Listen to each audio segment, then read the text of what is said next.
would be honored if you would join us. Greetings and welcome to another episode of Film Stories. This is Dan Cooper, and today we are going to cover one of the greatest science fiction films of all time. It wasn't a success upon release, but it's since considered one of the true cult classics. It's Blade Runner.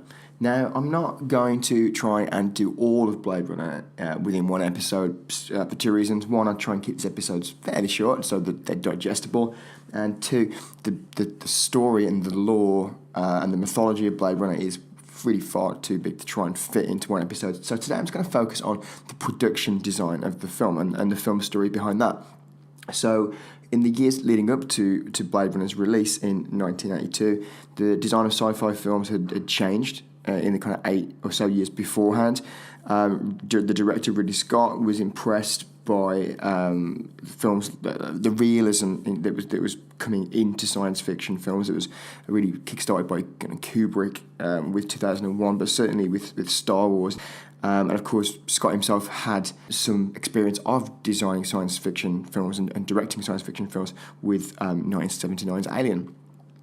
But he was particularly impressed how, with Star Wars in 1977, the film's realism, how it could affect audience engagement with the science fiction genre, not always taken seriously. Of course, it had produced films that were thought-provoking and serious, like 2001, like Silent Running, but it still wasn't always considered to be the most serious of genres, and he was intent on changing that. So Scott had already begun to perfect that grimy, lived-in aesthetic of Star Wars back when he made Alien in 1979. Even the noir aspects, which we'll revisit a few times in this episode, even the kind of film noir aspects of Blade Runner are present in Alien's themes and Alien's designs, although perhaps not quite as overtly as they would be in Blade Runner itself. But Scott's use of shadow and light in the film and that underlying sense of isolation on board the Nostromo in Alien, they're all clear indicators that Scott was already beginning to blend those colours in his palette ahead of Blade Runner, combining those visual and thematic tropes of science fiction and film noir to create something that Hollywood hadn't really seen before. With Blade Runner, it was those noir elements that really appealed to the film screenwriter Hampton Fancher when he first read the source material, which is, of course, is Philip K. Dick's Do Androids Dream of Electric Sheep. He since said that the conceit of a detective following this increasingly nebulous lead into a dystopian world was where he himself saw the cinematic appeal in Dick's novel, and it's easy to see that the noir essence there. It's transposed almost directly from the core elements of a Raymond Chandler novel like The Big Sleep, and some of Blade Runner's early production design reflected this. And so the character of Deckard, who of course is the titular Blade Runner, played by Harrison Ford, he was originally in the film's early designs.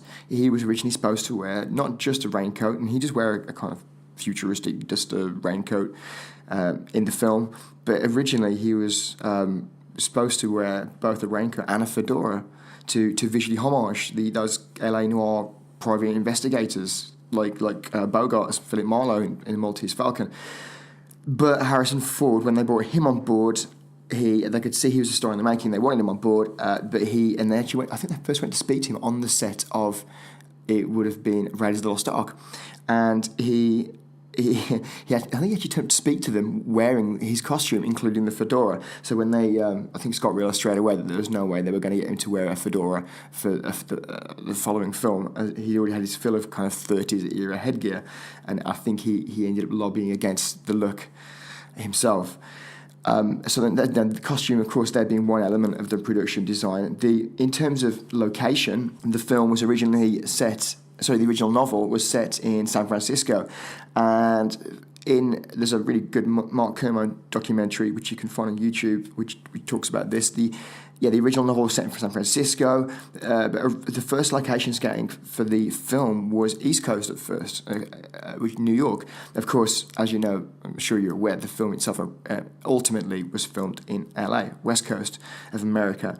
But the architecture that they were looking for really, again, was a reflection of that noir-influenced style.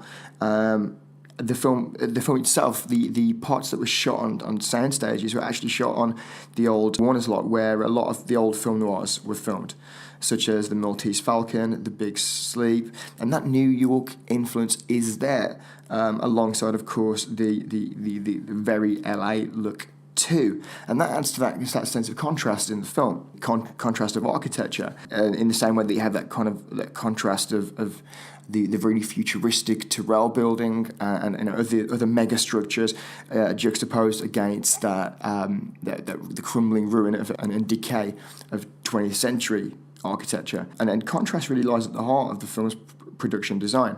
Much has been made of that, of the postmodern style of Blade Runner, but it's in the architecture where it's probably most visually redolent. The contrast between those styles, you have those grand historical buildings of the early to mid 20th century, the Bradbury Building, Union Station feature in the film, and then you have the towering spires of the Tyrrell Corporation building. It's fitting enough that the central, I suppose, the aesthetic of the film in that way, and the aesthetic of the architecture kind of works with the idea that the film is set around the central paradox of a race of humanity who have progressed beyond recognition whilst really not progressing at all, and dying, slowly dying as a race.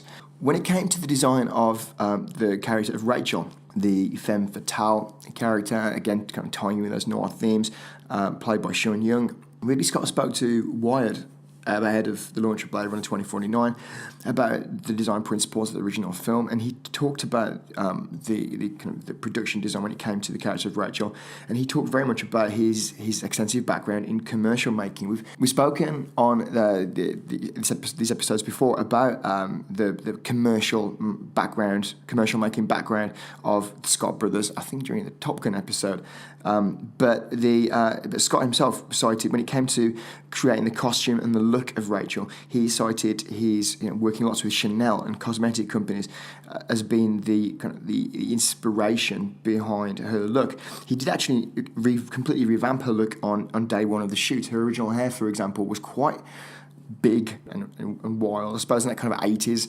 look, but he on the actual day of the shoot, he decided, in a very visual director, of course, just decided it didn't look the way he wanted it to look, so he gave it a much more kind of severe look. And if you remember from the film, of course, her hair's more kind of pinned back, and he said it was based on the actress Hedy Lamarr, and that colder look, more severe look, would be really visually instrumental in reinforcing that the character of Rachel was that femme fatale archetype, underscoring the film's noir feel. What he calls the peekaboo haircut, the solemn features.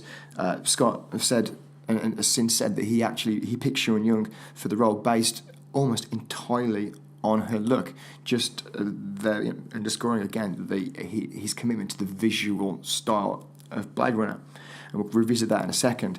Daryl Hannah, who played Pris, of course, has said in interviews since that the test shoot, not the shooting itself for the film, but the test shoot for the film was lit more technically than any actual final production that she's ever been on before or afterwards.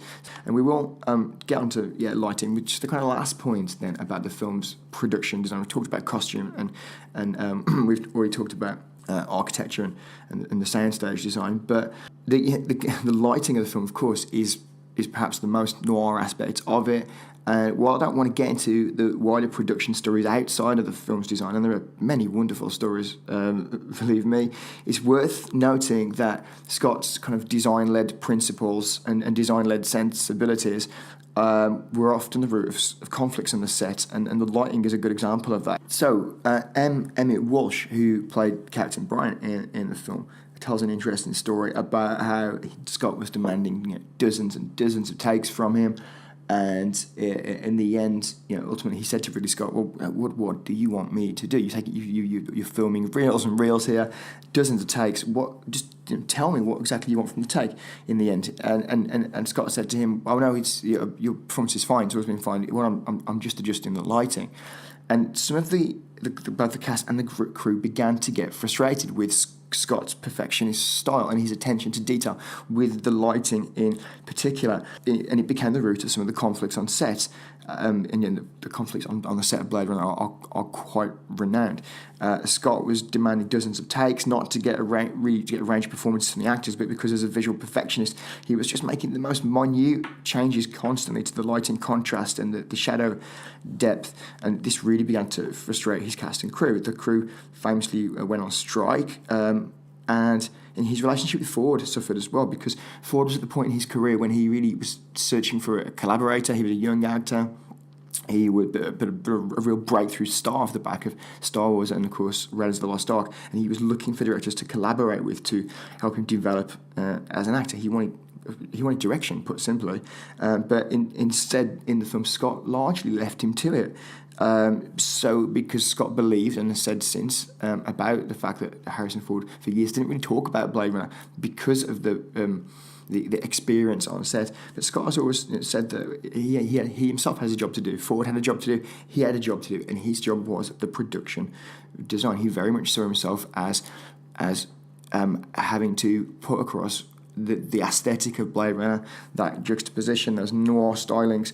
And saw that almost as a point of priority over handling and directing his actors. So there you go. That's a film story just about the production design of Blade Runner and some of the film stories behind it. At some point I will revisit the film, I'm sure, to talk about the wider production and the stories obviously about Scott losing final cut over the film. But that will be another film story. Before I go, let me just please ask you to subscribe, to like. That really helps us. And as I'm sure you're aware, our Kickstarter campaign to turn film stories into a real-life magazine is live. It's happening. You can find the link, for more information, you can find the link just below. If you want more film stories, you can, of course, go to filmstories.co.uk. That's our website. You can find us on Twitter at filmstoriespod. And you can also find us on Facebook at Film Story Online. Thanks for tuning in.